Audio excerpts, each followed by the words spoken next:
Hey guys, for today's video, I'm going to show you different kinds of San Francisco plant. So, na siya sa gawas, ato-atoon. Ato ta gawas, kay malantaw taong San Francisco plant. Unang San Francisco plant, kay duha ang iyang color. Purple and red. Cute kaayo siya. Grabe kanindot ang texture sa iyang dahon. Texture ang color siyang dahon, dabag kanindot.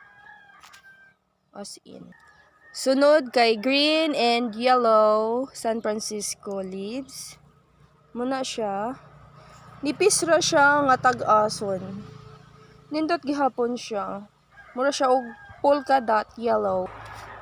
Yellow and green pero dawag lapad siya pero kuan.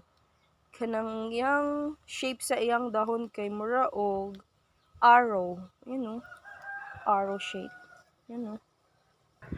Kining isa pod nga San Francisco, dark green siya ng kanang iyang kuan kay purple. Nice kaayo siya. Ang shape sa iyang kuan kay avocado. Duha ka buo ka color ang naa niya, purple o green. Kanang lingkod niya nasa tuktok na kay green, then kanang nasa lalom niya kay purple. Lahi pod siya, lapad gihapon siya, then ang shape niya kay eye shape.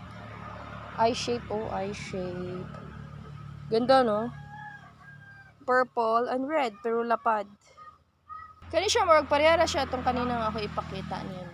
Siya atong ako ipakita nimo pero kani siya kay taason, kato kasi kay bilog-bilog. Oy, taason gihapon ba to?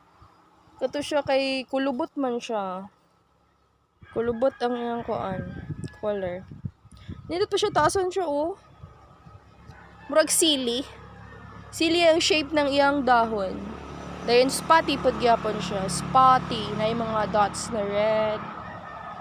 Ganda gihapon ang pigment. The pigmentation of the flower is so beautiful. Ano yung flower? Dahon pala ng San Francisco leaves. Okay. Duha pod na dual pod color siya tawa. Ay, wait. Kaning nasa tuktok kay ang color niya kay yellow green dayong green o purple. Then meron dito purple and green. Yan no, sa tuktok. Pero tag-as siya. Siya, no. Green, tapos purple. Pero lahi ang yung texture, di ba? Siya, pero lahi pa yung color.